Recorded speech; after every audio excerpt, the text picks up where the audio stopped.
Oi, pessoal, eu sou a Marília Bertolazzi, professora de ginecologia do Medicoff, e o tema de hoje são as doenças da vulva e vagina. Aqui a gente vai falar de NIV, neoplasia intraepitelial vulvar, NIVA, neoplasia intraepitelial vaginal. Vamos falar de câncer de vulva e vamos ver como isso cai em prova. Esse é um tema pouco cobrado nas provas de residência médica, porque essas doenças elas são pouco incidentes na população.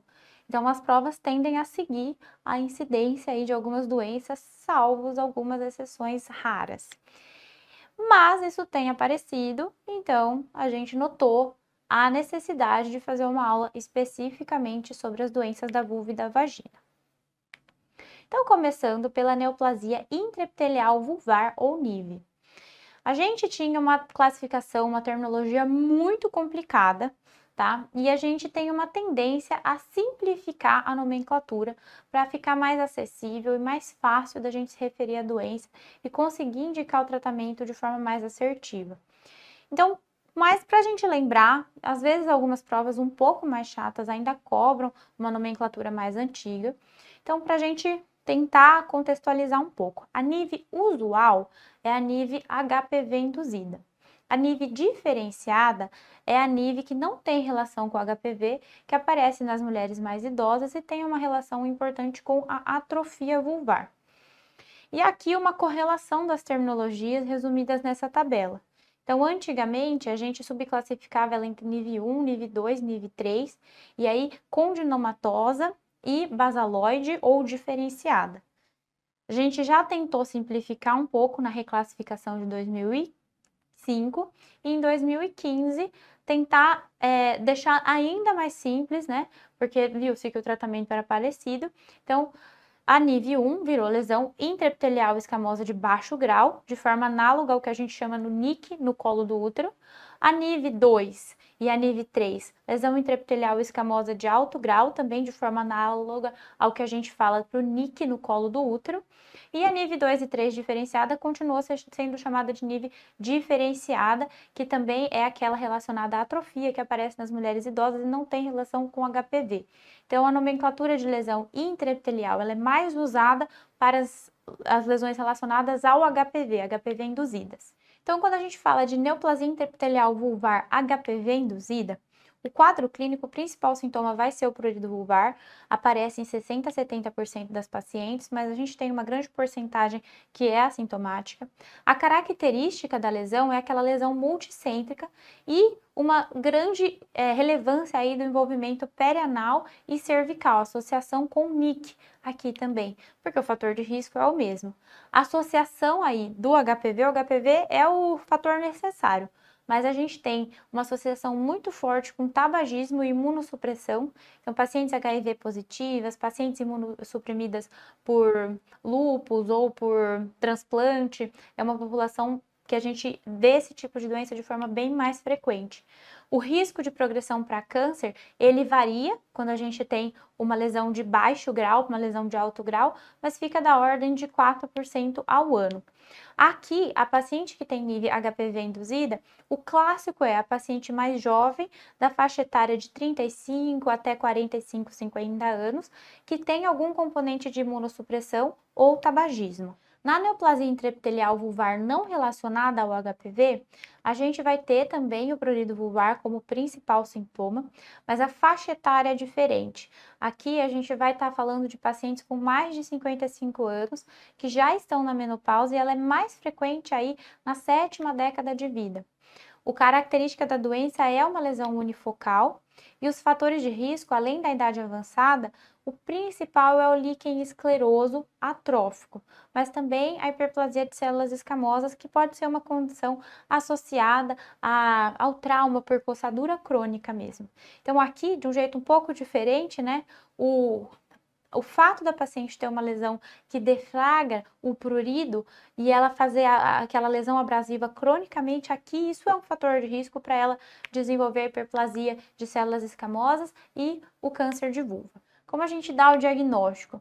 O diagnóstico vai ser pela anamnese, conversar com aquela paciente, identificar fatores de risco para nível HPV induzida ou para nível não HPV induzida, então principalmente identificar o líquen escleroso atrófico e o exame físico. Gente, exame físico é o mais importante aqui. Muitas vezes, as pacientes que estão fora da faixa etária de screening para citologia oncótica, que tem mais de 65 anos, né, e que saíram, elas não são sequer examinadas. Elas não passam por um ginecologista e muitas vezes elas não têm alguém que olha a vulva delas e elas próprias não olham. Então, essa paciente que tem mais risco de desenvolver uma lesão pré-oncológica. A vulvoscopia, que nada mais é do que a colposcopia da vulva, né? A gente olha com uma lente de aumento a vulva e pode utilizar ácido acético ou Lugol para evidenciar áreas com maior risco de atipia celular. Ela pode ser utilizada, mas na vulva isso é menos proeminente do que no colo. Na vulva, a gente acaba guiando a nossa biópsia, na grande maioria das vezes, pelo exame físico. Então, qualquer lesão que seja suspeita deve ser biopsiada. A gente não deve ter medo de fazer biópsia de uma lesão vulvar. Faz com uma anestesia local, um botãozinho de anestésico e acaba sendo muito simples. Na grande maioria das vezes você não precisa sequer fazer nenhum ponto, nenhuma coisa a mais. E o tratamento? Aí vai depender da idade e das condições clínicas da paciente. Mas normalmente a nível 1, né, a nível de baixo grau, não requer um tratamento específico, mas podemos indicar o tratamento cirúrgico no caso de lesões que causam sintomas ou lesões que são multifocais ou lesões que não regridem aí no segmento clínico. A excisão pode ser só da lesão diretamente, caso seja uma lesão unifocal. Pode ser indicada a vulvectomia superficial, que é uma vulvectomia sem uma margem profunda, caso a paciente tenha uma doença de baixo grau ou ainda seja uma doença de alto grau numa paciente jovem com uma doença multifocal. E os tratamentos cirúrgicos, eles são muito interessantes no sentido, os excisionais, de conseguir afastar um componente de doença invasiva, porque isso aqui é uma doença pré-neoplásica. Então, podem haver áreas de associação com doença invasiva aí na área adjacente. Então, é muito interessante no sentido de você ter um diagnóstico histopatológico. Mas a gente também tolera a ablação a laser quando a gente tem nível 1 ou baixo grau. Os tratamentos não cirúrgicos, que acabam sendo mais usados, né, nas pacientes imunocompetentes, o imiquimod 5%, 3 vezes por semana, que pode ser utilizado até 16 semanas. E aqui, né, a resposta é melhor nas pacientes que são jovens, que têm anímia usual e que têm um sistema imunológico aí capaz de responder ao imiquimod. Neoplasia interepitelial vaginal. Isso aqui é super raro. Eu acho que eu procurei uma questão de doença de NIVA, né, de vagina mesmo, ou de câncer de vagina, é muito difícil de achar, porque é muito raro na vida e mais raro ainda nas provas. Corresponde a 1% das neoplasias do trato genital inferior. Na grande maioria dos casos, ela está relacionada ao HPV e os HPVs de alto risco mais prevalentes são o 16 e o 18. É uma doença que tende a diminuir com a vacinação para HPV, que a gente tem aumentado a cobertura cada vez mais aí nos últimos anos. A idade média do diagnóstico é 51 anos, um pouco mais do que a NIV HPV relacionada e um pouco menos do que a NIV não HPV relacionada. A grande maioria das pacientes é assintomática. E o diagnóstico é feito por meio de biópsia. A gente não tem como saber o que é se a gente não fizer uma biópsia também. A biópsia de vagina costuma ser bem tranquila, porque a vagina ela é quase que inervada nos terços proximal e médio. Então, a gente tem uma inervação no terço distal da vagina. Mas na maior parte da vagina, a gente tem uma boa tolerância aí a fazer uma biópsia e na grande maioria das vezes nem precisa fazer um botãozinho anestésico. Os fatores de risco, antecedente de NIC ou de câncer de colo uterino, principalmente. A imunossupressão, que a gente já pontuou na NIV também. O tabagismo, que é nosso inimigo da imunidade também.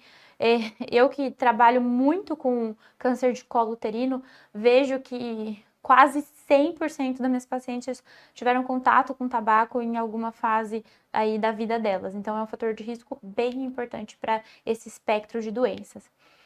E o diagnóstico aqui, né, como a gente está falando de lesões vaginais, ele está possibilitado pelo exame físico e, eventualmente, uma colposcopia. A mesma lógica da avaliação do colo do útero, a gente olha as paredes vaginais e faz biópsia direcionada. O tratamento da NIVA nas pacientes jovens que têm lesões multifocais é também com imiquimod, que pode ser usado por 4 a 8 semanas. Podemos utilizar o ATA, que é o ácido tricloroacético também, para fazer uma cauterização química das lesões, responde muito bem. E o 5-fluoracil também de forma tópica. Excisão cirúrgica, aqui ela é menos indicada, né? Normalmente a gente indica nos casos refratários ao tratamento clínico. E caso a gente não tenha uma suspeita de invasão, esteja acompanhando aí essa paciente de perto, é possível fazer o tratamento com vaporização a laser também. Lembrando que esse tratamento, obviamente, não manda nada para anátomo patológico, então você não pode ter suspeita de doença invasiva, tá?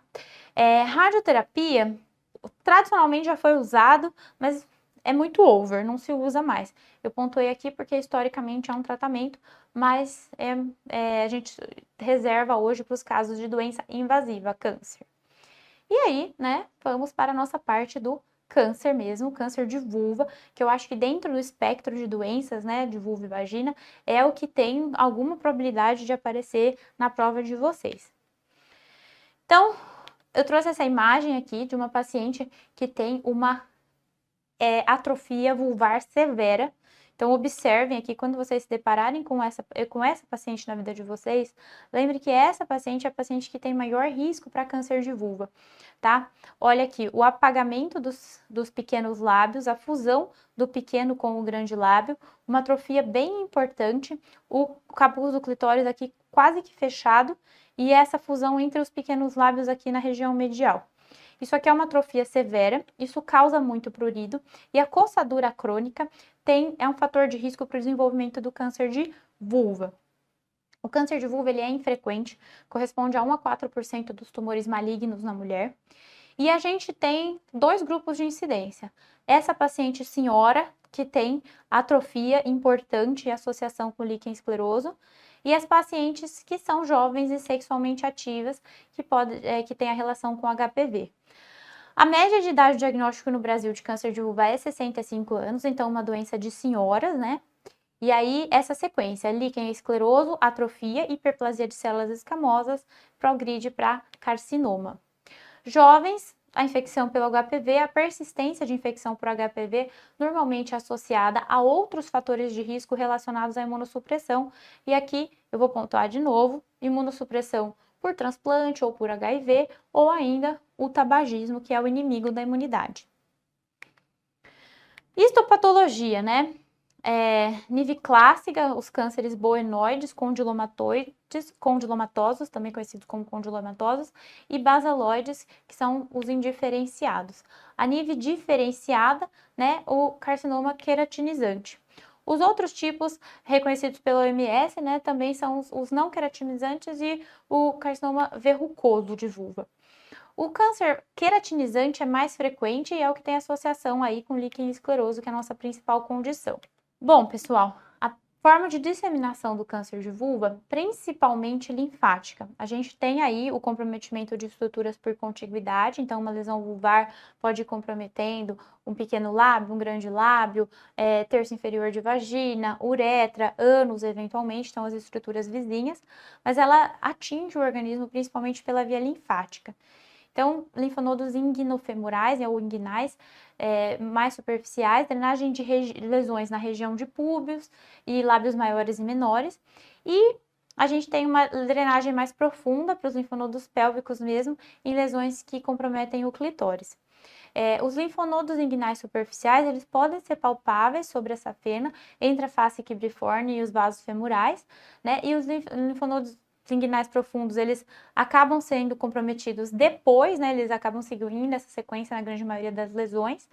E aí prossegue aí para linfonodo ilíaco externo, linfonodo pélvico, linfonodo paraórtico. Ele vai subindo nessa sequência aí de drenagem linfonodal na grande maioria dos casos.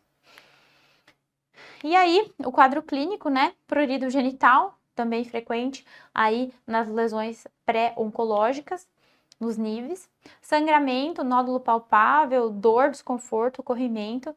Aqui é importante lembrar que muitas vezes a paciente não é examinada, então são senhoras que não são mais sexualmente ativas, no caso da associação com líquen escleroso e eventualmente não passam por ginecologista e a lesão vai crescendo sem que elas percebam, né? Vai descobrir quando ela já está maiorzinha. O diagnóstico, vulvoscopia e biópsia dirigida, isso aqui é claro que para lesões que são microscópicas, que você fica na dúvida. Essa lesão aqui que a gente tem na imagem é uma lesão macroscópica, então não precisa fazer a vulvoscopia, você vai fazer uma biópsia da lesão. E aqui a biópsia, ela tá no lugar errado, né? Aqui a gente fez a biópsia dessa lesão bem no meio. E eu coloquei de propósito, porque eu tava no meu R4, R1 da oncogineco, e a gente vai lá e quer fazer a biópsia bem no meio da lesão.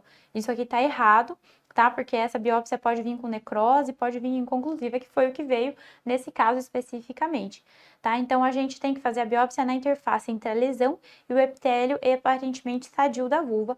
E é claro, gente, a clínica é soberana. Se a sua biópsia veio inconclusiva, ou nesse caso, a biópsia veio um NIV, obviamente não é um NIV, refaça a biópsia até você conseguir ter um diagnóstico histopatológico. Então, o estadiamento do câncer de vulva é o estadiamento da FIGO. O 0, classificado como FIGO 0, é o carcinoma in situ, ou o espectro da lesão intraepitelial vulvar, né, os NIVs. O FIGO 1 é a lesão restrita à vulva, subdividido em 1A, tumor menor do que 2 centímetros, com uma invasão estromal de até 1 milímetro, e 1B, né, o tumor de até 2 centímetros, que tem uma invasão estromal maior do que 1 milímetro. O 2 é aquele tumor também confinado à vulva e ou períneo, que tem mais de 2 centímetros. O 3 é um tumor de qualquer tamanho, mas que tem um comprometimento de uretra, vagina ou ânus, ou um comprometimento de linfonodos unilaterais. Quando eu falo unilateral, eu estou falando do lado da lesão. Então, a lesão do lado esquerdo, comprometimento do lado esquerdo. A gente pode subdividir em 3A, invasão de um linfonodo com mais de 5 milímetros, ou 2 com menos de 5 milímetros. 3B, invasão de 2 ou mais linfonodos com mais de 5 milímetros, ou mais linfonodos com menos de 5 milímetros. E 3C, linfonodo positivo com invasão extracapsular. E o 4, que é o mais fácil de lembrar, é um tumor de qualquer tamanho, que vai comprometer uretra ou vagina ou ânus, e tem linfonodo regional bilateral. E o 4B é metástase à distância, né? E isso inclui linfonodos pélvicos. Então, aquele linfonodo que já saiu ali da região inguinal, que já entrou dentro da cavidade abdominal, ela vai ser classificada como 4B também. Como é o tratamento do câncer de vulva? Ele pode ser feito com quimiorradiação ou cirúrgico. E ele é predominantemente cirúrgico nos casos que a doença está restrita à região vulvar. Para a gente conseguir indicar o tratamento cirúrgico, é importante conhecer não só o tipo histológico, para a gente saber como essa doença se comporta, e aqui eu estou falando do carcinoma de células escamosas de vulva, essencialmente, que é o tipo mais frequente, mas a gente tem outras lesões menos comuns que aparecem na vulva, como por exemplo o melanoma, que requer um tratamento específico, tá? A extensão da lesão, o padrão de disseminação linfática, lembra que eu falei que dependendo do lugar da lesão, a gente tem uma drenagem específica. Então, lesões do pubis ou dos lábios, eles têm uma tendência a drenar para linfonodo inguinal, mas lesões de clitóris podem drenar para linfonodos pélvicos sem passar pela região inguinal. E, é claro, as condições clínicas da paciente, porque esse tipo de ressecção precisa ser com margem de segurança. Então, a gente está ressecando uma quantidade de pele grande, essas ressecções, elas têm um potencial grande de deiscência, uma morbidade cirúrgica alta, então é muito importante que essa paciente, que já é uma senhora, que muitas vezes tem outras comorbidades, ela esteja bem avaliada para saber se ela tolera a cirurgia. E, para a gente saber todas essas informações, a gente precisa numa anamnese, um exame físico bem feito, tomografia computadorizada ou radiografia para avaliar tórax ou doença à distância e abdômen superior. A ressonância magnética é um ótimo exame para avaliação dos órgãos pélvicos, então a extensão pélvica da lesão. E a gente pode lançar mão do PET tomografia, para avaliação também, para dúvida diagnóstica de lesões à distância. Avaliar aí o tratamento sistêmico. Então, aqui, lesões iniciais, né? Aqui, uma lesão de até 2 centímetros, com invasão estromal de menos de 1 milímetro. O tratamento é excisão com uma margem cirúrgica de 1 centímetro. O risco de comprometimento linfonodal, quando a gente tem essa invasão estromal menor do que 1 milímetro, que é bem pouco, ele é muito baixo. Então, aqui a gente pode se abster de fazer a avaliação linfonodal. Então, só resseca a lesão com uma margem de segurança. E observem que aqui, ó, como a lesão é invasiva, apesar dela ter uma invasão estromal pequena, olha aqui o que a gente precisou tirar para conseguir dar margem. Lesões 1B, né, que tem essa invasão estromal maior do que 1 milímetro, precisa fazer a avaliação linfonodal. Lesões de até 4 centímetros, você pode fazer só a técnica de linfonodo sentinela. Então, injeta o tecnécio na lesão, ou azul patente, ou indocianina, e você vai avaliar qual foi o primeiro linfonodo inguinal para qual drenou, né, e você faz a ressecção apenas do linfonodo sentinela. A gente faz do lado, né, da lesão, essa avaliação do linfonodo sentinela, e para lesões de linha média, a gente tem uma tendência a fazer a avaliação bilateral do linfonodo sentinela. Lesões maiores que 4 centímetros, ou lesões aí muito próximas da linha média, o preconizado é a realização da linfadenectomia completa inguinofemoral. Predominantemente, antigamente se fazia aí com uma incisão só, a vulvectomia e a incisão para linfadenectomia, mas esse tipo de incisão dá muito mais deiscência, né? Então, hoje em dia, o indicado é a tripla incisão.